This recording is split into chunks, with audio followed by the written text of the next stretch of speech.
Je m'appelle Jay, j'ai 32 ans, et je me souviens encore du jour où mes parents ont cédé notre maison familiale de 900 000 $ à ma sœur Ashley sans une seconde d'hésitation. 5 générations de souvenirs envolés avec une signature. Quand ils l'ont annoncé au dîner, tout le monde s'attendait à mon explosion de colère. Au lieu de ça, j'ai juste souri.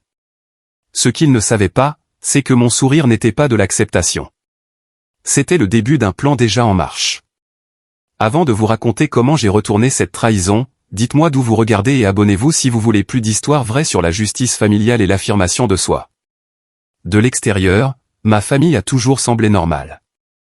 Mon père, Richard, était professeur de physique au lycée et aimait expliquer le fonctionnement du monde à quiconque voulait bien l'écouter. Ma mère, Déborah, enseignait en CM1 à l'école primaire locale avec une patience qui la rendait aimer des élèves comme des parents. Ensemble, ils nous ont élevés, Ashley et moi, dans notre belle maison de style colonial dans une banlieue tranquille juste à l'extérieur de Boston. Ce n'était pas n'importe quelle maison. Mon grand-père l'avait construite de ses propres mains dans les années 1950, y mettant tout son cœur dans chaque détail, de la rampe d'escalier sculptée à la main à la cheminée en pierre du salon. Il l'a transmise à mon père en sachant qu'elle continuerait à passer de génération en génération. La maison avait connu 5 décennies de Noël, d'anniversaires et de réunions de famille. Au-delà de sa valeur affective, le quartier s'était développé autour d'elle, transformant ce qui était autrefois une modeste maison familiale en une propriété valant près d'1 million de $. Dès mes plus jeunes souvenirs, la différence dans la façon dont mes parents traitaient Ashley et moi était subtile mais indéniable. Quand j'avais besoin de nouvelles chaussures pour le basket, j'avais la marque en promotion. Quand Ashley voulait des leçons d'écriture, il trouvait l'argent. Quand j'obtenais un B+ à un examen difficile, il hochait la tête en signe d'approbation. Quand Ashley réussissait à avoir un C, il fêtait ça avec de la glace. Le schéma était constant et clair. Ta sœur a besoin de plus d'encouragement, expliquait maman quand je remettais en question cette disparité. Elle est plus sensible que toi. Papa renforçait cela avec sa propre justification. Tu as toujours été fort, Jay. Ashley a besoin de plus de soutien pour trouver sa voie. À 16 ans, je travaillais à la quincaillerie locale après l'école et les week-ends, économisant pour l'université et achetant mes propres vêtements. Pendant ce temps, Ashley recevait une voiture pour son 16e anniversaire. Pas neuve, mais certainement pas le rien que j'avais reçu. Je ne me plaignais pas beaucoup. J'apprenais de précieuses leçons sur l'éthique de travail et l'indépendance qui me serviraient bien plus tard. Après le lycée, j'ai obtenu une bourse partielle pour une école de commerce réputée. Elle couvrait environ la moitié de mes frais de scolarité, et je cumulais 2 emplois pour combler la différence, obtenant mon diplôme avec une dette minimale et une licence en finance avec une spécialisation dans les marchés immobiliers. Mon premier emploi n'était pas prestigieux, assistant d'un gestionnaire immobilier pour une petite agence. Mais c'était un pied dans la porte. J'observais, j'écoutais et j'apprenais tout ce que je pouvais. Je restais tard pour examiner les contrats, je me portais volontaire pour les clients difficiles et je me suis lentement bâti une réputation de fiabilité et de perspicacité. En 5 ans, j'étais passé à une plus grande agence, négociant des baux commerciaux et des acquisitions immobilières. À 30 ans, j'avais un compte d'épargne confortable, un portefeuille d'investissement en croissance et le respect de mes pairs dans le secteur. Ashley a suivi un chemin différent. Elle a commencé l'université en psychologie, puis est passée à la communication, puis aux affaires, puis à l'histoire de l'art. Chaque changement nécessitait de nouveaux manuels et signifiait souvent des crédits perdus. Mes parents couvraient ses frais de scolarité sans se plaindre, semestre après semestre. Après 6 ans, elle a obtenu un diplôme d'études générales et est retournée à la maison. Son premier emploi fut réceptionniste dans un cabinet médical, qu'elle a quitté après 3 mois parce que le médecin était louche. Ensuite, un poste dans une boutique de vêtements, qui s'est terminé lorsque le magasin a fermé. Un passage en tant qu'assistante administrative a duré un peu plus longtemps, environ 6 mois, avant qu'elle ne décide que le travail était indigne de ses talents. Entre 2 emplois, elle comptait sur nos parents pour le loyer, les paiements de la voiture et les dépenses quotidiennes. Ils ne refusaient jamais, piochant dans leur épargne retraite si nécessaire, juste le temps qu'elle trouve ses marques, disait-il. À 27 ans, Ashley a rencontré Marcus à la fête d'un ami. Il travaillait sporadiquement comme graphiste indépendant, mais passait plus de temps à parler de ses projets potentiels qu'à les réaliser. En 1 an, ils se sont mariés lors d'une cérémonie élaborée que, oui, nos parents ont payé. Marcus a emménagé dans notre maison familiale avec Ashley, payant un loyer symbolique que j'ai appris plus tard être souvent impayé. Leur premier enfant est arrivé 11 mois après le mariage, suivi d'un second 18 mois plus tard. Avec 2 jeunes enfants, Ashley a déclaré qu'être mère au foyer était sa nouvelle carrière, et Marcus a continué son schéma de quasi-emploi. Mes parents, maintenant au début de la soixantaine, ont retardé leur retraite pour aider à soutenir la famille grandissante sous leur toit. Pendant tout ce temps, j'ai maintenu une relation cordiale avec tout le monde. Je venais pour les vacances, j'apportais des cadeaux pour les enfants et je gardais mes observations pour moi. J'avais accepté depuis longtemps que c'était simplement ainsi que notre famille fonctionnait, et j'avais construit ma vie en conséquence. J'étais fier de mon autosuffisance et je me concentrais sur mon succès grandissant dans le monde de l'immobilier. Si je ressentais parfois un pincement au cœur en entendant parler d'une autre facture que mes parents avaient payée pour Ashley, je le gardais pour moi. Ce qu'aucun d'eux ne réalisait, c'est à quel point j'observais, apprenais et planifiais attentivement un avenir qu'ils ne pouvaient imaginer. Le premier signe qu'un changement significatif était en train de se produire est arrivé un dimanche d'octobre frais. J'ai reçu un texto de mon père me demandant si je pouvais venir à la maison pour une discussion familiale ce soir-là. La formulation formelle était inhabituelle. Normalement, les invitations étaient des appels décontractés de maman pour le dîner du dimanche. Le ton était tout à fait différent. Je suis arrivé pour trouver ma mère en train de préparer le café et la tarte dans la salle à manger plutôt que dans la cuisine où nous nous réunissions habituellement. Ashley et Marcus étaient déjà assis, Ashley vibrant pratiquement d'une excitation à peine contenue. Marcus affichait un sourire suffisant qui m'a immédiatement mis sur mes gardes. Mes parents, en revanche, avaient l'air tendus. Papa n'arrêtait pas d'ajuster ses lunettes, une habitude nerveuse de ses jours d'enseignement. Tandis que maman s'affairait avec la disposition des assiettes à dessert qui étaient déjà parfaitement alignées. Maintenant que tout le monde est là, commença mon père après que j'eus pris place. Votre mère et moi voulons discuter de quelque chose d'important avec vous deux. Il s'éclaircit la gorge et continua. Nous avons réfléchi à l'avenir, à ce qu'il adviendra de cette maison et à la meilleure façon de pourvoir aux besoins de la prochaine génération. Ma mère intervint, ces mots sortant rapidement. Nous ne rajeunissons pas et nous voulons nous assurer que tout est bien organisé tant que nous sommes encore en bonne santé. Tant que nous pouvons encore prendre ces décisions nous-mêmes. Quelque chose dans la façon dont elle évitait de me regarder directement a envoyé un signal d'alarme dans mon corps. Ashley attrapa la main de Marcus, la serrant fermement. Nous avons décidé que l'approche la plus sensée est de transférer la propriété de la maison avant que cela ne se complique avec des questions de succession, a déclaré mon père. Ce que papa veut dire, intervint Ashley, incapable de se contenir plus longtemps, c'est qu'il nous cède la maison. N'est-ce pas merveilleux? La pièce sembla basculer légèrement alors que je traitais ces paroles. Je me suis tourné vers mes parents pour obtenir des éclaircissements, espérant avoir mal compris. Nous pensons que c'est ce qui a le plus de sens, dit doucement ma mère, ne me regardant toujours pas dans les yeux. Ashley et les enfants vivent déjà ici. Ça simplifie tout. Et demanda Marcus avec une fausse préoccupation qui masquait à peine son triomphe. Il doit sûrement recevoir quelque chose d'équivalent. Mon père se tortilla mal à l'aise. J'ai a beaucoup de succès par lui-même. Il a un bel appartement et sa carrière. Ashley a les enfants à prendre en considération. Je suis resté assis en silence, sentant un poids froid s'installer dans ma poitrine. Il ne s'agissait pas seulement d'une maison. Il s'agissait de générations d'histoires familiales, d'appartenance, de valeurs, et apparemment, j'avais été jugé et trouvé sans importance. Après l'annonce initiale, je me suis excusé pour prendre l'air, sortant sur le porche arrière où j'avais passé d'innombrables soirées d'été dans mon enfance. Mon père m'a suivi quelques minutes plus tard, l'air troublé. Je sais que cela peut paraître injuste à première vue, a-t-il commencé. À première vue?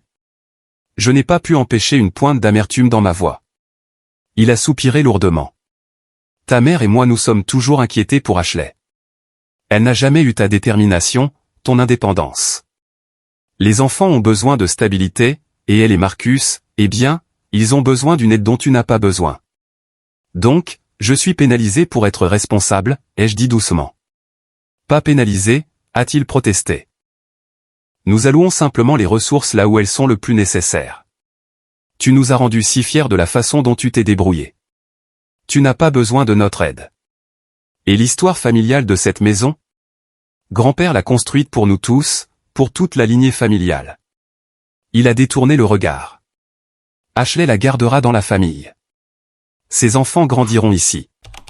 J'ai voulu argumenter, lui rappeler tous les étés où je l'avais aidé à réparer le toit, à peindre les volets, à entretenir cette maison même qu'il était en train de donner. J'ai voulu souligner que récompenser la dépendance d'Ashley ne ferait que la garantir. Surtout, je voulais qu'il reconnaisse l'injustice de tout cela. Au lieu de cela, j'ai hoché lentement la tête.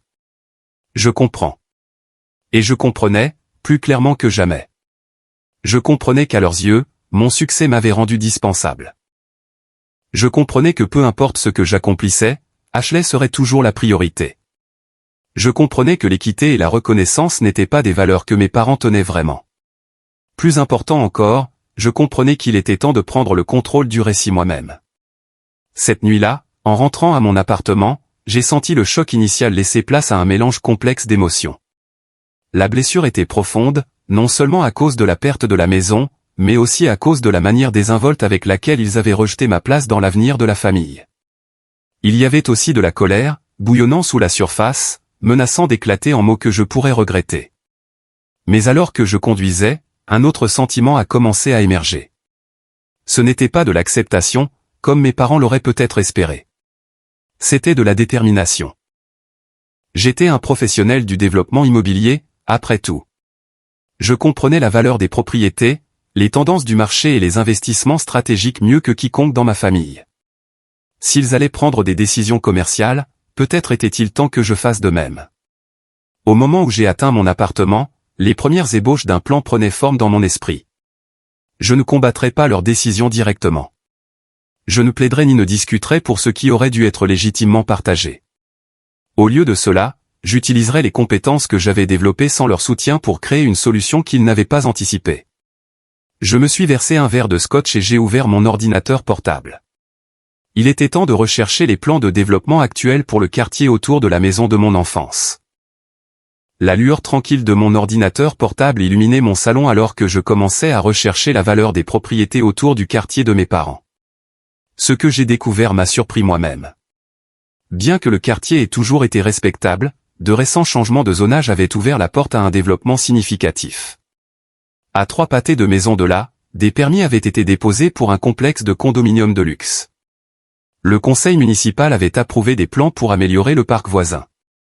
Un centre commercial de boutiques était au premier stade de développement à seulement 1,5 km sur la route principale.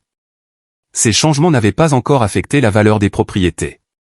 Ils n'en étaient qu'au stade de la planification, pas largement médiatisé. Mais en tant que professionnel du secteur, j'ai reconnu le schéma. Dans 18 à 24 mois, la valeur des propriétés augmenterait probablement de 40 à 60%, voire plus. La maison familiale de 900 000 $ pourrait facilement valoir 1,5 million de dollars, peut-être même 2 millions. Je me suis demandé si Ashley ou mes parents avaient la moindre idée de ces développements. Compte tenu de leur réaction à la valeur actuelle, je doutais qu'ils comprennent ce qui s'en venait. Ils donnaient bien plus qu'ils ne le réalisaient. Le lendemain matin, je me suis porté malade au travail pour la première fois depuis des années. Au lieu d'aller au bureau, je me suis rendu sur le chantier du nouveau complexe de condominium. Le contremaître m'a dirigé vers la caravane de chantier servant de bureau temporaire où je me suis présenté à un homme examinant des plans. Je cherche la personne en charge de ce développement, ai-je expliqué. L'homme a levé les yeux, m'évaluant d'un regard perspicace. C'est moi. Albert Kingsley. Kingsley Développement Group. Que puis-je faire pour vous? Au cours de l'heure suivante, Albert et moi avons discuté du potentiel du quartier. Il a confirmé mes soupçons sur le boom à venir et a semblé impressionné par ma connaissance du marché immobilier local. Quand j'ai mentionné que la maison de ma famille n'était qu'à quelques pâtés de maison, son intérêt a visiblement augmenté. C'est un emplacement de choix, a-t-il noté. Ces propriétés établies avec du caractère vaudront de l'or lorsque notre complexe sera terminé. Nous avons en fait essayé d'acquérir davantage de parcelles environnantes, mais la plupart des propriétaires ne veulent pas vendre. Ils ne comprennent pas ce qui s'en vient. Une pensée a commencé à se former. Pas complètement développée, mais intrigante. Et si je pouvais aider avec ça? J'ai des contacts dans le quartier. Ce n'était pas tout à fait vrai, mais ça pouvait le devenir. Albert a haussé un sourcil. Je serais très intéressé par ce genre de partenariat. Envisagez-vous un changement de carrière, peut-être? J'ai souri. Peut-être pas un changement, mais plutôt une évolution. À la fin de notre réunion, nous avions échangé nos coordonnées et convenu de nous revoir plus tard dans la semaine. En retournant à ma voiture, mon esprit s'emballait de possibilités. J'étais entré dans cette caravane à la recherche d'informations, mais j'en repartais avec les prémices d'une opportunité. Ce soir-là, j'ai pris une autre décision cruciale. J'ai contacté un courtier en prêts hypothécaires avec qui j'avais travaillé professionnellement et je me suis renseigné sur mes options de financement. Mon crédit était excellent et j'avais une somme substantielle économisée pour un acompte sur une propriété à moi. En quelques jours, j'ai obtenu une préapprobation pour un prêt qui me permettrait d'acheter l'une des unités de luxe dans le développement d'Albert. Pas la plus grande, mais un respectable 2 pièces avec des finitions haut de gamme. Mon étape suivante était plus délicate.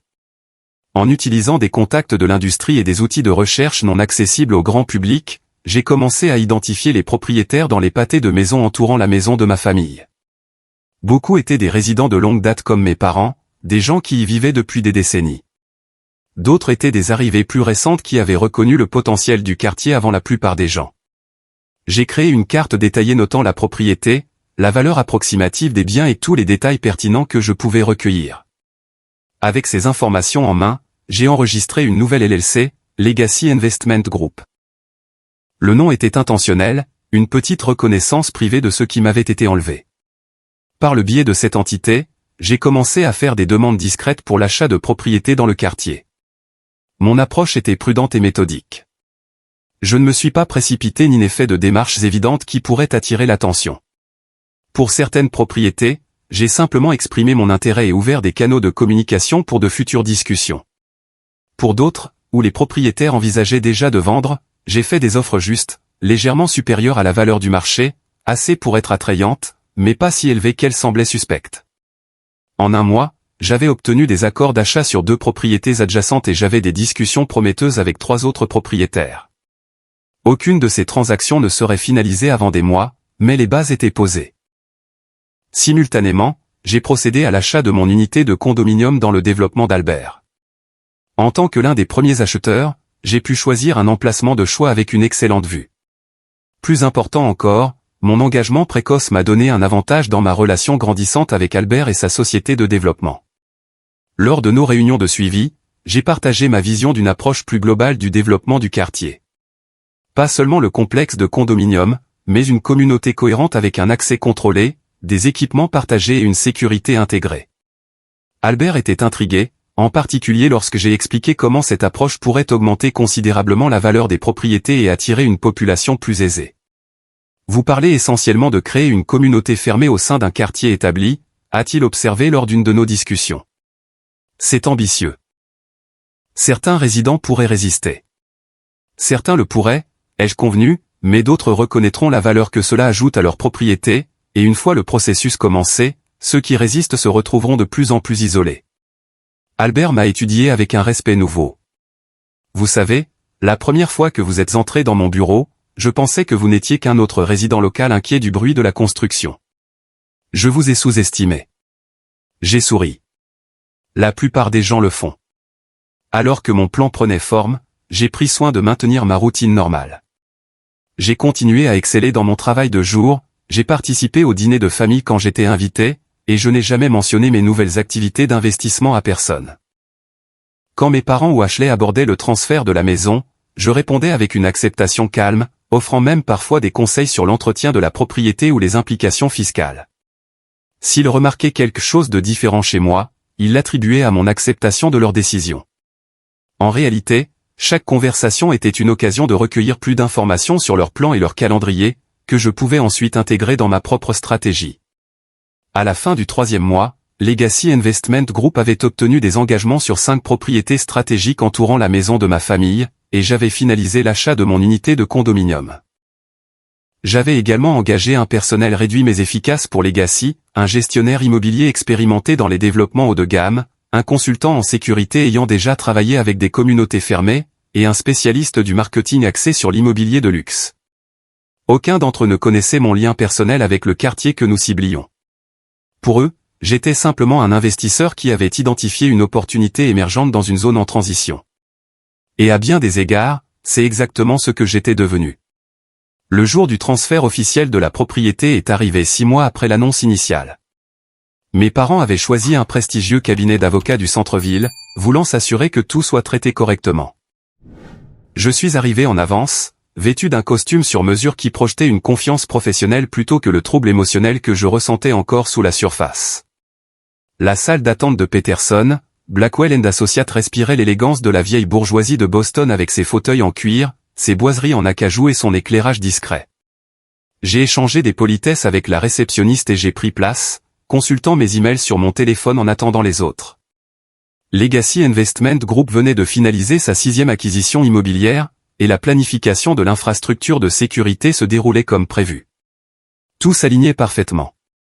Ashley et Marcus sont arrivés ensuite, tous deux habillés plus formellement que je ne les avais vus depuis des années. Ashley portait une robe à fleurs qui tirait légèrement sur les coutures, tandis que Marcus avait réussi à trouver une cravate pour accompagner son unique blazer décent. Ils ont semblé surpris de me voir déjà là. « Tu es arrivé en avance », a remarqué Ashley, une pointe de suspicion dans la voix. Peut-être s'attendait-elle à ce que je me retire ou que je fasse une scène de dernière minute. « Bien sûr », ai-je répondu calmement. « C'est un jour important pour la famille. » Marcus m'a regardé avec méfiance. « On pensait que tu serais peut-être encore contrarié par l'arrangement. » J'ai offert un sourire qui ne révélait rien. « Il ne s'agit pas de ce que je veux. Il s'agit de ce qui est le mieux pour tout le monde. » Mes parents sont arrivés en dernier, mal à l'aise dans leur tenue formelle. Mon père n'arrêtait pas de tirer sur son col, tandis que ma mère serrait son sac à main avec des jointures blanches. Ils m'ont salué avec des sourires incertains, clairement soulagés que je me comporte civilement, mais s'attendant toujours à une explosion potentielle. L'avocat, Bradley Peterson lui-même, nous a fait entrer dans une salle de conférence où les documents étaient déjà disposés à chaque place. Il a expliqué le processus avec une efficacité rodée, soulignant les points clés du transfert de propriété. La maison, évaluée à 900 000 $, selon une expertise récente, deviendrait la propriété exclusive d'Ashley et Marcus. Mes parents conserveraient des droits de résidence limités, leur permettant de vivre dans la maison jusqu'à ce qu'ils choisissent de déménager ou ne soient plus en mesure de vivre de manière indépendante. Tandis que Peterson discutait des implications fiscales et des considérations futures, j'ai remarqué que mes parents jetaient des regards répétés dans ma direction, jaugeant ma réaction. Ashley et Marcus, quant à eux, pouvaient à peine contenir leur excitation, se serrant la main et hochant la tête avec enthousiasme à chaque point que l'avocat soulevait. Quand le moment des signatures est arrivé, j'ai regardé en silence les stylos se déplacer sur les papiers, transférant des générations d'histoire familiale en quelques traits d'encre. Quand tout le monde a eu signé et que les documents étaient en cours de traitement pour être enregistrés, un silence expectant est tombé sur la pièce.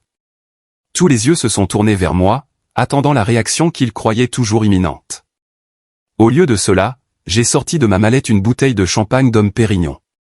Je pense que cela mérite une célébration, ai-je dit, en plaçant la bouteille au centre de la table. Félicitations, Ashley et Marcus. Que votre nouvelle maison vous apporte autant de joie qu'elle en a apporté à notre famille au fil des ans. La tension dans la pièce s'est dissoute en un soulagement confus. Les épaules de mon père se sont visiblement détendues, et les yeux de ma mère se sont remplis de larmes. Ashley a semblé momentanément déçue, comme si elle avait attendu avec impatience de jouer la victime si j'avais protesté, mais elle s'est rapidement ressaisie et a accepté la bouteille coûteuse avec un sourire gracieux. « C'est si attentionné de ta part, a-t-elle dit. Je sais que ça ne doit pas être facile. La vie donne à chacun ce qu'il mérite vraiment. » Finalement, ai-je répondu, en gardant mon sourire. Je suis juste content de voir que tout s'arrange comme il se doit. Après la fin de la réunion, ma mère m'a pris à part dans le couloir à l'extérieur de la salle de conférence. Ses yeux scrutaient mon visage avec anxiété. « Es-tu vraiment d'accord avec tout ça, a-t-elle demandé. On s'est tellement inquiété de la façon dont tu le prendrais. » Je lui ai pris les mains dans les miennes, remarquant à quel point elle semblait plus vieille qu'il y a à peine un an. « Maman, je comprends pourquoi toi et papa avez pris cette décision. Vous vous êtes toujours plus inquiétés pour Ashley, et ça ne va pas changer maintenant. J'ai construit ma propre vie, mon propre succès. Je n'ai pas besoin de la maison. On a toujours été si fiers de ton indépendance, a-t-elle dit en me serrant les mains. Ashley a juste besoin de plus de soutien que tu n'en as jamais eu. Les enfants ont besoin de stabilité. J'ai hoché la tête. Je sais, et je suis vraiment en paix avec votre décision. Tout se passera exactement comme il se doit. Elle m'a serré fort dans ses bras, murmurant « Merci pour ta compréhension ». Par-dessus son épaule, j'ai surpris mon père qui nous regardait, le soulagement évident sur son visage. Il croyait vraiment que la crise potentielle avait été évitée, que sa fille chérie avait reçu son héritage sans conséquence, et que je m'étais gracieusement effacé comme je l'avais toujours fait. Plus tard dans la soirée, je suis retourné à mon appartement et je me suis versé un verre de scotch. J'ai ouvert mon ordinateur portable et j'ai vérifié mes emails. Il y avait un message d'Albert confirmant que notre demande de mesures de sécurité étendue dans le quartier avait été approuvée par le conseil municipal. Un autre de mon gestionnaire immobilier signalant que les rénovations sur nos propriétés récemment acquises se déroulaient comme prévu. Un troisième du consultant en sécurité avec les protocoles proposés pour les points d'accès du quartier. Je me suis penché en arrière dans mon fauteuil, faisant tourner le liquide ambré dans mon verre. Tout se déroulait selon le plan. Dans environ 3 mois, la première phase de notre programme d'amélioration du quartier commencerait. D'ici là, Legacy Investment Group contrôlerait près de 70% des propriétés entourant la maison de mes parents, maintenant la maison d'Ashley. Le sentiment qui m'envahissait n'était pas exactement de la satisfaction, et certainement pas de la vengeance. C'était quelque chose de plus complexe, la certitude calme de savoir que les actions ont des conséquences et que ces conséquences étaient maintenant inévitables. Je n'avais pas créé cette situation. J'avais simplement reconnu son potentiel et je m'étais positionné en conséquence. J'ai levé mon verre en un toast silencieux à l'avenir qu'aucun d'entre eux ne pouvait encore voir venir, mais que j'avais soigneusement orchestré. Les pièces de l'échiquier étaient toutes en position. Il ne restait plus qu'à attendre que la partie se joue. Exactement 32 jours après la finalisation du transfert de propriété, Legacy Investment Group a publié son premier communiqué de presse. L'annonce était stratégiquement programmée et soigneusement formulée, révélant les plans pour « l'Enclave », une communauté résidentielle haut de gamme intégrant la structure du quartier existant avec des améliorations significatives en matière de sécurité, d'aménagement paysager et de commodité communautaire. Le journal local a publié un modeste article sur le développement, notant l'investissement substantiel réalisé dans ce qui avait été auparavant considéré comme un quartier agréable mais sans histoire. Ce que l'article ne mentionnait pas, car personne n'avait fait le lien, c'est que l'enclave entourerait et intégrerait effectivement la propriété récemment transférée à Ashley et Marcus. 3 jours après l'annonce, Ashley m'a appelé, la voix pétillante d'excitation. As-tu entendu parler de ce nouveau développement dans notre quartier? L'enclave ou quelque chose comme ça? Tous les voisins en parlent. Ils disent que la valeur des propriétés pourrait doubler l'année prochaine. J'ai gardé un ton soigneusement neutre. Je crois avoir vu quelque chose à ce sujet. Ça semble être une bonne chose pour les propriétaires de la région. C'est un timing incroyable, a-t-elle poursuivi. Papa et maman viennent de nous donner la maison et maintenant elle pourrait valoir bien plus que ce que nous pensions. Marcus dit que nous devrions remercier notre bonne étoile. De la chance en effet, ai-je convenu. Le timing est essentiel en immobilier. Ce qu'Ashley ne savait pas, c'est que les premiers changements visibles devaient déjà commencer la semaine suivante. La phase initiale semblerait assez inoffensive, amélioration paysagère sur plusieurs propriétés voisines, installation de lampadaires décoratifs le long des rues principales et signalisation subtile indiquant les limites de la communauté de l'enclave. La deuxième phase, cependant, serait plus perceptible. Les dispositifs de sécurité seraient mis en œuvre progressivement, clôture décorative entre les propriétés servant un but fonctionnel, caméras déguisées en éléments architecturaux, et le premier point de contrôle à l'entrée et du quartier, l'entrée la plus éloignée de la maison d'Ashley pour ne pas susciter immédiatement d'inquiétude. Comme prévu, le premier mois de changement a suscité des réactions majoritairement positives de la part des résidents. L'amélioration de l'aménagement paysager et de l'éclairage a rehaussé l'apparence du quartier, et la valeur des propriétés a commencé à augmenter presque immédiatement. Quelques résidents ont exprimé leur curiosité quant au plan à long terme, mais la plupart étaient satisfaits des améliorations apportées à leur communauté. Pendant cette période, j'ai maintenu ma routine de visites familiales occasionnelles. Lors d'un dîner du dimanche, 6 semaines après le début des changements, Ashley ne pouvait s'arrêter de parler des améliorations du quartier. Le nouvel aménagement paysager est magnifique, s'est-elle exclamée. Et as-tu vu qu'ils installent ce petit parc mignon au coin de la rue? Les enfants vont adorer ça. Mon père a hoché la tête d'un air approbateur. La valeur des propriétés augmente déjà. Les Henderson en bas de la rue se sont fait dire que leur maison vaut 15% de plus que l'évaluation de l'année dernière. Ça change certainement le caractère du quartier, a ajouté ma mère. Bien que je ne sois pas sûr de tous ces nouveaux panneaux qu'ils installent. Ça semble un peu contrôlant.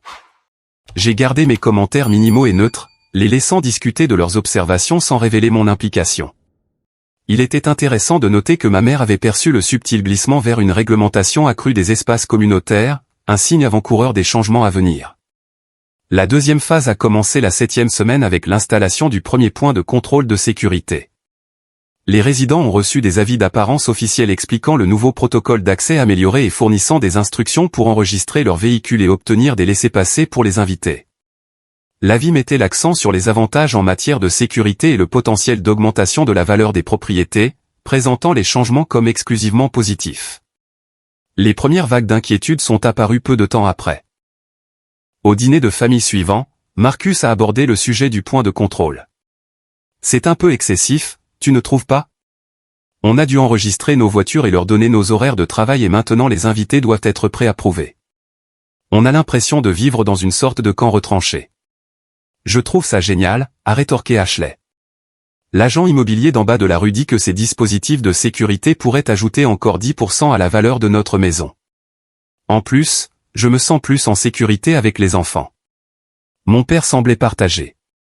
Je comprends les avantages en matière de sécurité, mais ça m'a semblé étrange de devoir montrer ma carte d'identité à ce garde hier. Je vis dans ce quartier depuis 30 ans. Vous vous êtes enregistré comme résident, ai-je demandé innocemment. L'avis expliquait probablement le processus. Nous l'avons fait, a dit ma mère. Mais apparemment, en tant que non-propriétaire, nous avons des privilèges d'accès différents de ceux d'Ashley et Marcus. Le garde a dû appeler pour une vérification la première fois que nous sommes venus seuls. J'ai hoché la tête avec sympathie tout en cachant ma satisfaction. Le système fonctionnait exactement comme prévu. La phase suivante introduirait des restrictions plus complètes, différenciant davantage les propriétaires des visiteurs. Au 3e mois, l'enclave avait mis en œuvre son protocole de sécurité complet. Les 5 points d'entrée du quartier avaient désormais des points de contrôle. Les résidents avaient reçu des laissez-passer électroniques pour leurs véhicules. Le stationnement des visiteurs était limité à des zones désignées, la plupart situées à la périphérie de la communauté. L'accès piétonnier était contrôlé par des portails nécessitant des cartes clés de résidents. Les changements étaient suffisamment importants pour commencer à affecter la vie quotidienne de manière incontournable. Ashley m'a appelé un mardi soir, la voix tendue par la frustration. Le rendez-vous de jeu des enfants a dû être annulé parce que la mère de Melissa n'a pas pu passer le portail de sécurité. Apparemment, notre quota d'invités était déjà épuisé cette semaine avec la visite de papa et maman. Ça devient ridicule. Ça a l'air frustrant en effet, ai-je compati. As-tu essayé de contacter la société de gestion? Bien sûr que j'ai essayé. Ils n'arrêtent pas de se référer au règlement de la communauté que tout le monde est censé avoir accepté, mais nous n'avons jamais rien accepté. Tout ça a juste commencé à se produire autour de nous. J'ai fait des bruits de sympathie appropriés pendant qu'Ashley continuait de se plaindre des nouvelles restrictions, des limitations de stationnement qui rendaient difficile la visite des membres du groupe de Marcus pour les répétitions, des exigences d'aménagement paysager qui les empêchaient d'installer le trampoline que les enfants voulaient, des réglementations sur le bruit qui avaient entraîné un avertissement lors d'un barbecue dans leur jardin. Ce qu'elles ne savaient pas, ne pouvaient pas savoir, c'est que chacune de ces restrictions avait été soigneusement calibrée pour créer un maximum d'inconvénients tout en restant légalement défendable en tant que norme communautaire raisonnable. Les propriétaires qui avaient vendu à Legacy Investment Group avaient signé des accords autorisant ces changements. Ceux qui n'avaient pas vendu directement, comme Ashley et Marcus, étaient maintenant effectivement entourés de propriétés qui l'avaient fait. La situation a atteint son premier point critique un dimanche après-midi lorsque mes parents sont arrivés pour leur dîner hebdomadaire avec la famille d'Ashley. Ils se sont arrêtés au point de contrôle de sécurité principal comme d'habitude, mais cette fois quelque chose était différent. Je suis désolé, mais vos privilèges de visite pour cette adresse ont été temporairement suspendus, les a informé l'agent de sécurité. C'est absurde, a protesté mon père. Nous sommes ses parents. Nous avons une autorisation permanente. Le garde a consulté sa tablette. Selon nos dossiers, cette résidence a dépassé son quota de visiteurs pour le mois.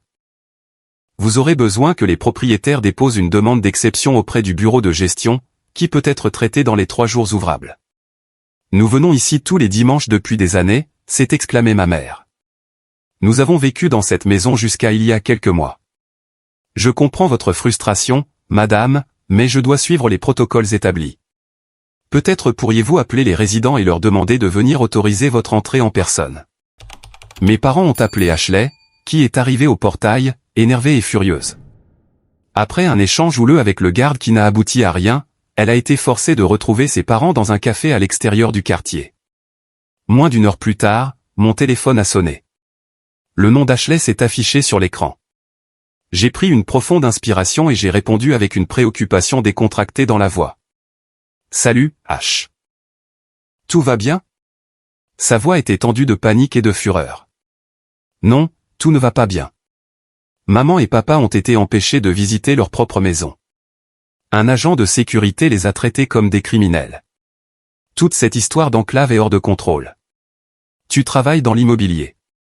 Peux-tu nous aider à comprendre ce qui se passe ? » Le moment que j'avais planifié était enfin arrivé. Ça a l'air terrible, ai-je dit, injectant une réelle préoccupation dans ma voix. J'ai quelques contacts qui pourraient peut-être aider. Laisse-moi passer quelques appels et voir ce que je peux trouver sur qui est vraiment derrière tous ces changements. S'il te plaît, fais-le, a-t-elle insisté.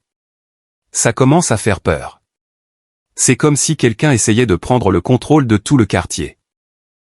J'ai promis de me pencher sur la question immédiatement et j'ai convenu de la retrouver avec le reste de la famille le lendemain soir pour discuter de ce que j'aurais découvert. En terminant l'appel, je me suis permis un petit sourire de satisfaction. Les pièces de l'échiquier avaient avancé exactement comme prévu, et il était presque temps pour le coup final. Le lendemain, j'ai organisé une rencontre avec Ashley, Marcus et mes parents au siège de Legacy Investment Group. J'avais choisi l'emplacement du bureau en centre-ville spécifiquement pour ses vues impressionnantes et son atmosphère indubitable de succès et de pouvoir. La suite du 43e étage comportait des fenêtres du sol au plafond, un mobilier en noyer sur mesure et un éclairage subtil qui mettait en valeur le logo de l'entreprise bien en évidence derrière le bureau de la réception. Je suis arrivé en avance pour informer mon assistante de direction, Sarah, des visiteurs à venir. Ce sont des amis de la famille qui cherchent des conseils sur le développement de l'enclave, ai-je expliqué, maintenant le prétexte que nous avions établi avec le personnel. Veuillez les conduire à la salle de conférence principale à leur arrivée et assurez-vous que des rafraîchissements sont disponibles. Sarah a hoché la tête efficacement. Bien sûr, Monsieur Matthews, et les documents de présentation que vous avez demandés ont été préparés. Ils sont prêts dans la salle de conférence. Je les remerciai et je me suis retiré dans mon bureau pour examiner les documents une dernière fois. Tout était en ordre, les cartes des propriétés montrant les possessions de Legacy, les accords légaux établissant les règlements du quartier, les projections financières et les protocoles de sécurité qui avaient tant perturbé la routine de ma famille. J'avais également préparé une proposition spéciale qui serait révélée au moment précis. À 18h précises, Sarah m'a appelé pour m'informer que mes invités étaient arrivés. Je lui ai demandé de les faire attendre 5 minutes, une petite mais délibérée démonstration de pouvoir, avant de les escorter à la salle de conférence. À travers la porte de mon bureau, j'entendais leurs murmures surpris alors qu'on les guidait à travers l'espace impressionnant, ne s'attendant clairement pas à un cadre aussi prestigieux. Quand je suis entré dans la salle de conférence, la confusion sur leur visage s'est accentuée. Ma mère a été la première à parler. Qu'est-ce que c'est que cet endroit ? Je pensais que nous rencontrions tes contacts dans l'immobilier. J'ai souri en prenant ma place à la tête de la table de conférence. C'est bien le cas. Bienvenue au siège de Legacy Investment Group. Veuillez vous asseoir. Nous avons beaucoup de choses à discuter. Ils ont échangé des regards perplexes en s'installant dans les fauteuils en cuir. Ashley a regardé autour d'elle l'environnement élégant et coûteux, son expression passant de la confusion à une suspicion naissante. Je ne comprends pas, a dit mon père. Qu'est-ce que cette entreprise a à voir avec nos problèmes de quartier ? Au lieu de répondre directement, j'ai appuyé sur un bouton sur la console de la table. Les lumières se sont légèrement tamisées et un grand écran est descendu du plafond. Une carte détaillée de leur quartier est apparue avec des propriétés codées par couleur mettant en évidence différentes catégories de propriétés. Laissez-moi vous expliquer exactement ce qui se passe dans votre quartier, ai-je commencé, ma voix prenant le ton professionnel que j'utilisais pour les présentations aux clients. Au cours des 10 derniers mois, Legacy Investment Group a stratégiquement acquis 73% des propriétés entourant votre maison. Ces acquisitions ont été réalisées par divers moyens, achats directs, options d'achat et coentreprise avec les propriétaires d'origine. Marcus s'est penché en avant, son visage s'assombrissant. Vous voulez dire que cette entreprise est derrière tous les changements, les points de contrôle, les restrictions, tout? C'est exact, ai-je confirmé. Legacy a mis en œuvre un programme complet d'amélioration de la communauté conçu pour augmenter considérablement la valeur des propriétés tout en créant un environnement exclusif et sécurisé pour les résidents. Mais c'est exactement ce qui nous cause tous nos problèmes, s'est exclamé Ashley. Les agents de sécurité, les restrictions de visiteurs, les règles ridicules sur tout, du stationnement aux décorations de jardin.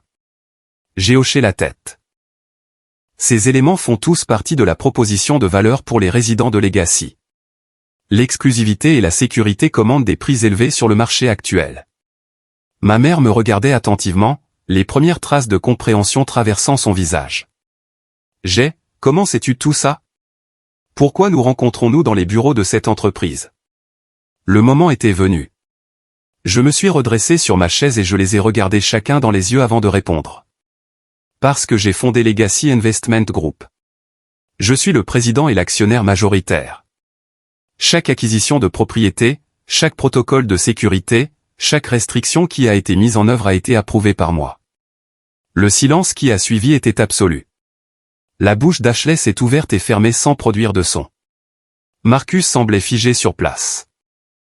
Mon père a enlevé ses lunettes et s'est frotté les yeux comme si éclaircir sa vision pouvait changer ce qu'il voyait. Ma mère a rompu le silence, sa voix à peine plus qu'un murmure. Toi. Tu as fait ça. Créer toute cette entreprise, acheter toutes ces propriétés. Je l'ai fait, ai-je confirmé. Peu de temps après avoir appris la décision de transférer la maison familiale uniquement à Ashley, j'ai reconnu une opportunité. Le quartier était sur le point de connaître une appréciation significative en raison de divers projets de développement dans les zones environnantes. En contrôlant la majorité des propriétés et en mettant en œuvre un modèle de communauté exclusive, j'ai réussi à augmenter la valeur globale de 42% en seulement 6 mois. Il s'agit de la maison, n'est-ce pas, a dit mon père, sa voix creuse de réalisation. C'est ta réponse à notre décision. C'est une stratégie commerciale, les jeux corrigés. Une qui s'est avérée remarquablement réussie. La propriété que vous avez cédée à Ashley et Marcus valait 900 000 $ à l'époque. D'après les expertises récentes, des maisons similaires au sein de l'enclave sont maintenant évaluées à environ 2,5 millions de $. Ashley a eu le souffle coupé. 2,5 millions de $? Notre maison vaut autant maintenant? Potentiellement, ai-je dit, me permettant un sourire froid. Mais il y a une complication. J'ai cliqué sur la diapositive suivante montrant un diagramme de l'infrastructure de sécurité et d'accès entourant leur propriété. Vous voyez, bien que votre maison soit physiquement située dans l'enclave, vous n'êtes pas actuellement des résidents de Legacy. Votre propriété existe comme une île au sein de notre communauté. Selon l'arrangement actuel, vous avez un accès limité aux commodités, des privilèges de visite restreints et aucune voix dans les décisions de la communauté. Le visage de Marcus s'est empourpré de colère. C'est pour ça qu'on a tous ces problèmes. Vous avez délibérément rendu nos vies difficiles. J'ai mis en œuvre une norme communautaire cohérente, ai-je corrigé. Les mêmes normes qui ont augmenté la valeur potentielle de votre propriété de plus d'1,5 million de $. Mon père secouait lentement la tête, son expression un mélange d'incrédulité et d'horreur naissante. Pourquoi ferais-tu ça? Créer ce plan élaboré juste parce que tu étais contrarié par la maison. Je me suis penché en avant, abandonnant pour un moment mon attitude professionnelle. Il ne s'agit pas d'être contrarié. Il s'agit de reconnaître la valeur et l'opportunité. Quelque chose que j'ai appris à faire très tôt dans la vie. Quand j'ai réalisé que je ne pouvais pas compter sur le soutien familial. Ma mère a tressailli comme si je l'avais giflé. Nous t'avons toujours soutenu. Vous avez soutenu mon indépendance, ai-je rétorqué. Vous m'avez poussé à me débrouiller seul parce que j'étais le plus fort, tout en trouvant des excuses pour Ashley à chaque tournant. Alors oui, je suis devenu fort. Je suis devenu indépendant. J'ai appris à reconnaître les opportunités et à en tirer parti. C'est exactement ce que j'ai fait ici. Le choc d'Ashley laissait place à l'indignation. Alors c'est de la vengeance. Rendre impossible pour nous de profiter de notre maison. Empêcher maman et papa de venir, tout ça parce que tu es jaloux qu'ils m'aient donné la maison. Ce n'est pas de la vengeance, ai-je dit calmement. Ce sont des affaires. Et maintenant, nous avons une proposition commerciale à discuter. J'ai distribué des dossiers contenant ma proposition à chacun d'eux. Alors qu'ils ouvraient les documents, j'ai poursuivi ma présentation. Legacy Investment Group est prêt à acheter votre propriété pour 2 millions de dollars en espèces. Cela représente une prime significative même par rapport à l'évaluation améliorée, sans commissions immobilières ni frais de clôture déduits. Vous pourriez acheter une maison comparable ou supérieure en dehors de l'enclave et il vous resterait encore des fonds substantiels à d'autres fins. Les yeux de Marcus se sont écarquillés à la vue du chiffre. 2 millions de dollars. Juste pour racheter la maison qui était déjà dans la famille. L'alternative, ai-je poursuivi comme s'il n'avait pas parlé, est de continuer comme vous êtes. Une propriété non membre entourée par les possessions de Legacy, soumise aux restrictions d'accès et aux règlements communautaires qui vous ont causé tant de frustration. Je dois noter que la phase 3 de notre plan de développement comprendra des commodités supplémentaires qui ne seront disponibles que pour les résidents de Legacy, isolant davantage les propriétés non membres. C'est du chantage, a dit mon père doucement. C'est de la négociation, ai-je corrigé. J'offre beaucoup plus que la valeur du marché pour la propriété. La seule condition est que les fonds doivent être utilisés de manière responsable. Qu'est-ce que ça veut dire, a exigé Ashley. Je me suis tourné directement vers elle. Ça veut dire qu'avant que les fonds ne soient débloqués, vous devrez trouver un emploi légitime et démontrer la capacité de le conserver pendant au moins 6 mois. Marcus devra faire de même. Les fonds seront détenus en fiducie jusqu'à ce que ces conditions soient remplies, avec des frais de subsistance raisonnables fournis dans l'intervalle. Tu ne peux pas nous dicter comment vivre nos vies. A protesté Ashley. Je ne le fais pas. J'établis les conditions d'une transaction commerciale. Vous êtes libre de refuser l'offre et de maintenir votre situation actuelle. Marcus feuilletait déjà les pages financières, ses yeux calculateurs. Mes parents étaient assis dans un silence stupéfait, l'impact total de ce que j'avais orchestré leur devenant enfin clair. Pourquoi nous fais-tu ça? A finalement demandé ma mère, les larmes aux yeux. Nous sommes une famille. J'ai fermé mon dossier de présentation et je l'ai regardé fixement. Oui, nous sommes une famille. Et la famille devrait aider chaque membre à devenir le meilleur de lui-même, pas à encourager la dépendance. La famille devrait reconnaître l'effort et le sacrifice, pas seulement récompenser le besoin. La famille devrait être juste. Nous avons toujours fait ce que nous pensions être le mieux, a insisté faiblement mon père. Je sais, ai-je dit, ma voix s'adoucissant légèrement. Et maintenant, je fais ce que je crois être le mieux. Ashley et Marcus doivent apprendre l'autosuffisance. Les enfants doivent voir des parents qui travaillent et contribuent. Et vous et moi devons établir une nouvelle compréhension de ce que signifie vraiment la famille. La pièce est tombée dans le silence alors qu'ils absorbaient mes paroles et la réalité de la situation que j'avais créée. La dynamique du pouvoir qui avait défini notre famille pendant des décennies avait été complètement inversée. Maintenant, c'était eux qui faisaient face à des choix difficiles avec des options limitées, tandis que je contrôlais les circonstances. Après un long moment, Ashley a parlé, sa voix inhabituellement sobre. Et maman et papa? Où sont-ils censés aller si on te vend la maison? J'avais anticipé cette question. J'ai une proposition distincte pour eux. J'ai sorti un autre dossier et je l'ai fait glisser sur la table vers mes parents. Legacy possède un appartement de luxe dans le nouveau développement à 3 pâtés de maison. 2 chambres, toutes les commodités, entretien inclus. Il vous serait transféré en pleine propriété. Pas d'hypothèque, pas de taxe foncière. Votre épargne retraite resterait intacte. Mon père a ouvert le dossier avec des mains tremblantes, examinant les photos et les détails de l'appartement. Et que veux-tu de nous en retour? De la reconnaissance, ai-je dit simplement. La reconnaissance que la manière dont vous avez distribué les ressources familiales était fondamentalement injuste et un engagement à traiter vos 2 enfants de manière équitable à l'avenir. Les larmes de ma mère coulaient maintenant librement. Nous n'avons jamais voulu te faire de mal, j'ai. On t'a juste toujours vu comme si capable, si indépendant. On pensait que tu n'avais pas besoin de nous comme Ashley. Tout le monde a besoin d'être valorisé, ai-je répondu doucement. Tout le monde a besoin de savoir que ses contributions comptent. Le poids de mes mots s'est abattu sur la pièce. Pour la première fois peut-être, il me voyait clairement, non pas comme le fils autosuffisant qui n'avait besoin de rien, mais comme quelqu'un qui avait été profondément blessé par leur vie de traitement inégal, quelqu'un qui avait canalisé cette blessure pour créer une position de pouvoir qu'il ne pouvait ignorer. Nous avons besoin de temps pour y réfléchir, a finalement dit mon père.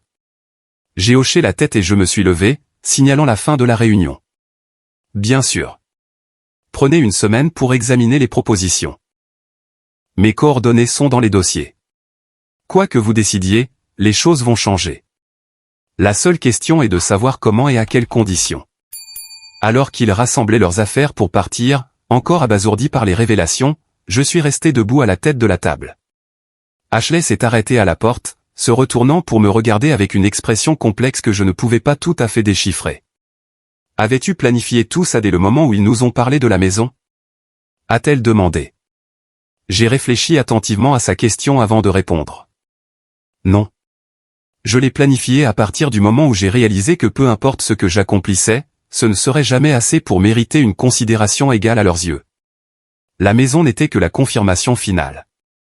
Elle a hoché lentement la tête, une lueur de compréhension passant entre nous avant qu'elle ne suive les autres. Alors que la porte se fermait derrière eux, je me suis rassis, ne ressentant ni triomphe ni regret, seulement la certitude tranquille que pour la première fois dans l'histoire de notre famille, ma valeur ne pouvait plus être ignorée ou négligée. La partie d'échecs avait atteint son apogée. C'était maintenant à leur tour de jouer. La semaine suivant notre confrontation s'est écoulée dans un silence complet. Pas d'appel, pas de texto, pas de visites impromptues. J'ai poursuivi ma routine quotidienne, partageant mon temps entre mon travail habituel et la supervision des opérations de Legacy Investment Group. Chaque soir, je rentrais à mon appartement et j'attendais, sachant qu'ils avaient besoin de temps pour tout digérer et accepter leur nouvelle réalité. Le 8e jour, mon téléphone a sonné. C'était mon père, sa voix semblant plus vieille et plus sobre que je ne l'avais jamais entendue. « Nous aimerions parler » a-t-il dit simplement. « Nous tous. Mais pas à ton bureau. Quelque part de neutre. Nous avons convenu de nous rencontrer dans un salon privé d'un restaurant tranquille du centre-ville. Quand je suis arrivé, ils étaient déjà assis, mes parents ensemble d'un côté de la table, Ashley et Marcus en face d'eux, laissant la place en bout de table ostensiblement vide. C'était une reconnaissance petite mais significative du changement de dynamique du pouvoir. Mon père a parlé le premier après que j'ai pris place. Nous avons longuement discuté de tes propositions, et nous sommes parvenus à des décisions. Il a fait une pause, semblant lutter avec ses prochains mots. Ma mère a posé sa main sur la sienne, offrant un soutien silencieux. Mais avant d'en arriver là, a-t-il poursuivi, il y a quelque chose que nous devons te dire. Quelque chose qui aurait dû être dit depuis longtemps. Il a pris une profonde inspiration. Nous sommes désolés, j'ai. Vraiment désolés. Nous nous sommes convaincus que te traiter, toi et Ashley, différemment, c'était répondre à des besoins différents, mais nous avons réalisé que c'était fondamentalement injuste. Ma mère a hoché la tête, les larmes aux yeux. Nous avons pris ta force pour acquise. Pire, nous t'avons essentiellement pénalisé pour cela. Chaque fois que tu réussissais par toi-même, nous l'utilisions comme justification pour diriger plus de ressources vers Ashley. Nous n'avons jamais pris le temps de considérer ce que tu ressentais. Leurs mots flottaient dans l'air entre nous. Pendant des décennies, j'avais attendu cette reconnaissance, cet aveu. Maintenant qu'il était venu, forcé par les circonstances plutôt que donné librement, ma réaction était compliquée. Il y avait de la validation, certes, mais aussi une tristesse persistante qu'il ait fallu des mesures aussi extrêmes pour en arriver là. Merci d'avoir dit ça, ai-je finalement répondu. Ça signifie plus que vous ne le pensez. Ashley a parlé ensuite, sa confiance habituelle notablement diminuée. J'ai passé toute ma vie à accepter l'aide de maman et papa sans la remettre en question. Je me disais que je la méritais, que j'en avais plus besoin que toi. Je n'ai jamais considéré que je te prenais quelque chose ou que l'on m'assistait au lieu de m'aider vraiment. La semaine passée a été. Marcus a fait une pause, semblant chercher les mots justes. Point éclairante. Douloureuse, mais éclairante. Nous avons dû faire face à des vérités difficiles sur nous-mêmes. Mon père s'est redressé sur sa chaise. Nous avons décidé d'accepter tes offres, mais avec quelques modifications proposées. J'ai hoché la tête, lui faisant signe de continuer. Pour la maison, nous acceptons le prix d'achat de 2 millions de dollars, a-t-il dit. Et nous comprenons tes préoccupations concernant la responsabilité financière d'Ashley et Marcus. Mais plutôt que de détenir la totalité du montant en fiducie, nous proposons de libérer la moitié immédiatement pour leur permettre d'acheter une nouvelle maison et de s'établir, le reste étant conditionné à l'atteinte d'objectifs d'emploi. J'ai réfléchi un instant. Cela semble raisonnable, à condition que l'exigence d'emploi reste ferme. Vous deux devez conserver un emploi stable pendant au moins 6 mois. Ashley a hoché la tête sobrement. J'ai déjà postulé à 3 postes qui correspondent à mes qualifications. De vrais postes, pas seulement du travail temporaire. Et Marcus a prévu des entretiens avec 2 agences de design. Marcus semblait mal à l'aise, mais déterminé. J'ai trop longtemps flotté, utilisant le travail indépendant occasionnel comme excuse. Il est temps que je développe une vraie carrière. Quant à nous, a poursuivi ma mère, nous apprécions l'offre de l'appartement. C'est plus que généreux. Mais nous avons une contre-proposition. Au lieu de nous le donner en pleine propriété, nous aimerions qu'il soit détenu conjointement entre toi et nous. Un bien familial partagé et géré ensemble. J'ai haussé un sourcil, surpris par cette suggestion. Puis-je demander pourquoi? Parce que nous voulons commencer à reconstruire la confiance, a expliqué mon père. La copropriété de l'appartement nous donnerait une raison de communiquer régulièrement, de prendre des décisions ensemble. Nous ne voulons pas simplement accepter un autre bien d'un autre enfant. Nous voulons créer quelque chose de nouveau avec toi. Quelque chose qui représente une relation plus saine à l'avenir. Leur prévenance m'a pris au dépourvu. Je m'attendais à une capitulation ou à une résistance continue, pas à cette tentative sincère de forger une nouvelle voie. Je pense que ça pourrait fonctionner, ai-je convenu. Nous pourrions mettre en place un accord de copropriété formel avec des responsabilités et des protocoles de prise de décision définis. Le soulagement a envahi leur visage à mon acceptation. Nous avons passé l'heure suivante à discuter des détails pratiques, les délais pour l'achat de la maison, les attentes concernant la recherche d'emploi d'Ashley et Marcus, les arrangements pour la copropriété de l'appartement.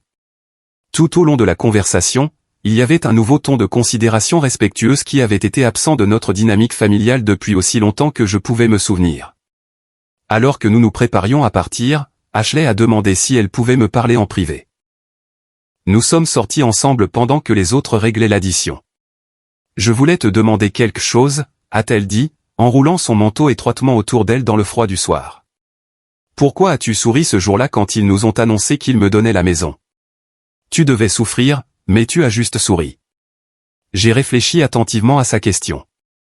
J'ai souri parce qu'à ce moment-là, j'ai réalisé quelque chose d'important.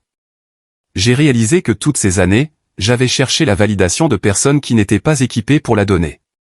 J'avais mesuré ma valeur à leur reconnaissance alors que j'aurais dû la définir moi-même. Et ça t'a fait sourire? C'était libérateur, ai-je expliqué. Une fois que j'ai accepté qu'ils ne valoriseraient jamais mes réalisations comme j'en avais besoin, j'étais libre de prendre le contrôle du récit moi-même. Le sourire n'était pas du bonheur. C'était la reconnaissance de mon propre pouvoir de changer la situation. Ashley est restée silencieuse un moment, absorbant cela. Tu sais, j'ai été en colère contre toi cette semaine, furieuse, en fait.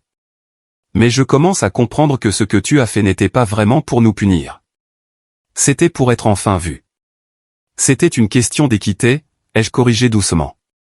De créer des conséquences pour des choix qui avaient été sans conséquences pendant trop longtemps. D'établir des limites qui n'avaient jamais existé dans notre famille. Elle a hoché lentement la tête. Je n'ai jamais eu à travailler pour quoi que ce soit. Pas vraiment. Même quand j'essayais, je savais toujours que le filet de sécurité était là. Je pense que j'ai eu peur d'essayer vraiment et d'échouer. Il n'est jamais trop tard pour commencer, lui ai-je dit. C'est la beauté de la chose. Le passé n'a pas à définir l'avenir. Dans les mois qui ont suivi, notre famille a subi une profonde transformation. Fidèles à leurs paroles, Ashley et Marcus ont tous deux trouvé un emploi légitime. Ashley a découvert une aptitude pour l'organisation d'événements et a rapidement progressé d'assistante à coordinatrice dans une entreprise d'événements d'entreprise. Marcus a trouvé la stabilité en travaillant pour une agence de design graphique où sa créativité était canalisée dans un travail productif pour les clients plutôt que dans d'interminables projets inachevés. La transaction de la maison s'est déroulée sans heurts et ils ont acheté une maison modeste mais confortable dans une ville voisine, une qui reflétait leurs moyens réels plutôt qu'une prospérité artificielle. Le reste des fonds a été investi de manière conservatrice pour pourvoir à l'éducation de leurs enfants et à leurs besoins futurs. Mes parents et moi avons établi un accord de copropriété formel pour l'appartement, nous réunissant mensuellement pour discuter des questions d'entretien et des décisions financières. Ces réunions se sont progressivement étendues à des conversations plus larges, reconstruisant notre relation sur une base de respect mutuel plutôt que sur des rôles supposés. Le changement le plus significatif, cependant, a été dans la façon dont nous reconnaissions et célébrions les réalisations. Quand Ashley a reçu sa première promotion, toute la famille s'est réunie pour reconnaître son succès légitime. Quand mes parents ont pris une décision intelligente concernant les rénovations de l'appartement qui a augmenté sa valeur, je me suis assuré d'exprimer une appréciation sincère pour leur perspicacité. La maison familiale, maintenant propriété de Legacy Investment Group, a été rénovée et réaménagée en siège d'une nouvelle initiative, la Fondation Legacy, une organisation à but non lucratif dédiée à fournir une éducation commerciale et un financement de démarrage pour les jeunes entrepreneurs issus de milieux défavorisés. La transformation symbolique de la maison d'une source de division en un tremplin pour le succès des autres semblait être la résolution parfaite.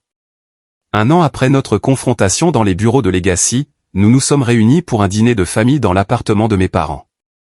Alors que nous partagions un repas dans leur nouvelle maison, j'ai remarqué quelque chose de remarquable. La conversation se déroulait sans les anciens sous-entendus de favoritisme et de ressentiment.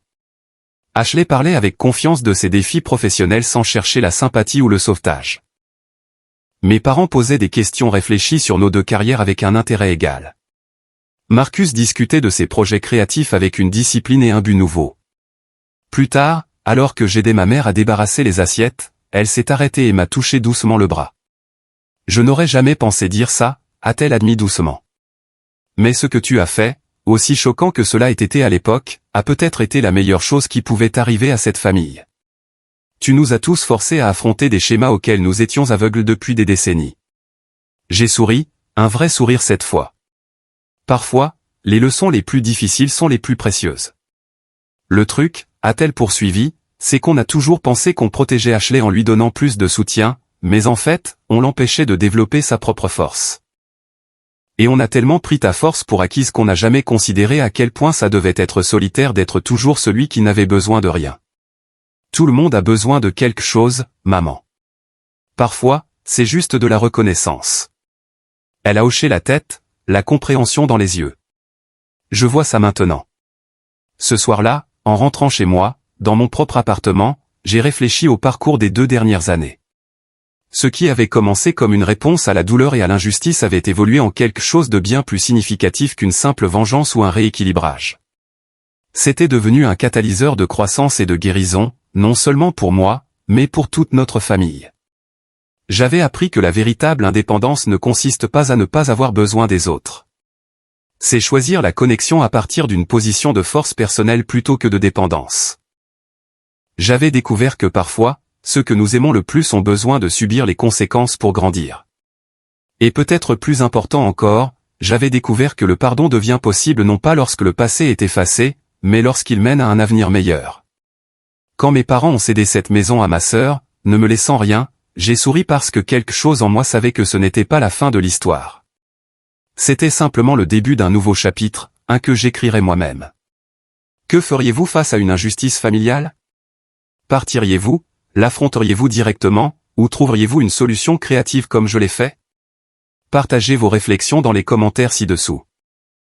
Si cette histoire a résonné en vous, veuillez cliquer sur le bouton j'aime et vous abonner pour entendre plus d'histoires vraies sur la dynamique familiale, la croissance personnelle et la recherche de la justice de manière inattendue.